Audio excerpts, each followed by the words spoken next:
General Spalding, thank you so much for joining us. Great to have you back on the show. Thanks. Great to be back.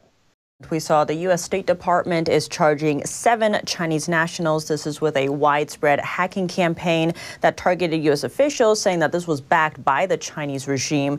Now, how seriously should we be taking this?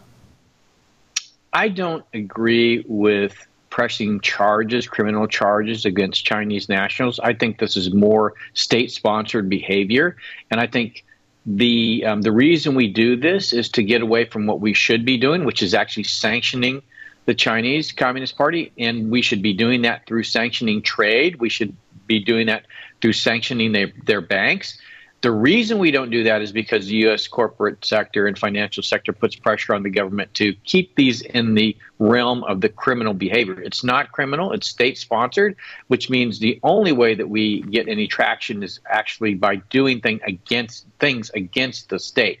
We're never going to get out of this problem with China as long as they're connected to us and as long as we treat it as an individual criminal activity. It's not an individual activity, it's a state activity. So it's almost like, pressing charges against the first troops that rushed into Ukraine rather than sanctioning the Russian government, which we did.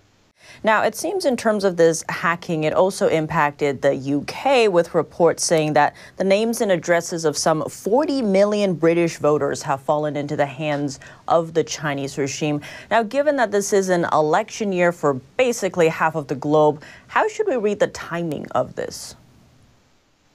Well, there's no doubt the Chinese Communist Party wants to influence our election for their own benefit. It's the same in other democracies. So they are pushing all the buttons.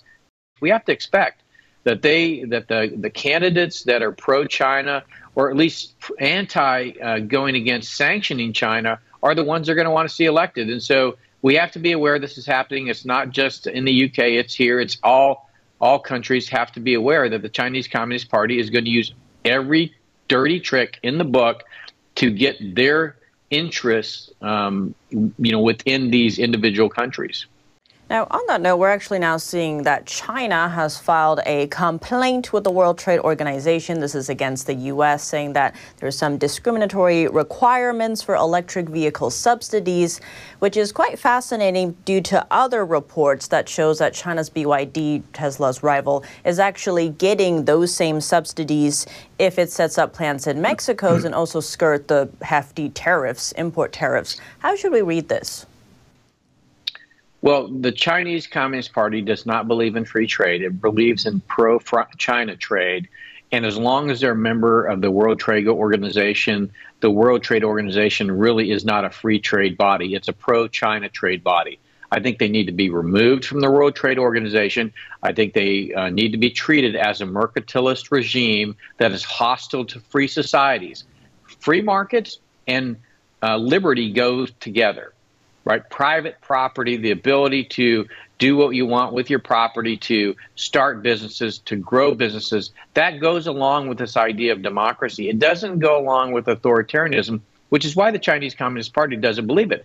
So the fact that they're a member of all these free trade organizations, the World Trade Organization, the International Monetary Fund, the World Bank, they should not be a member of any of those because they are not pro-free trade and they're not pro-democracy. And so they should not be a member of the liberal democratic order, or else it is not a liberal democratic order. General Spalding, thank you so much for your time. Thank you.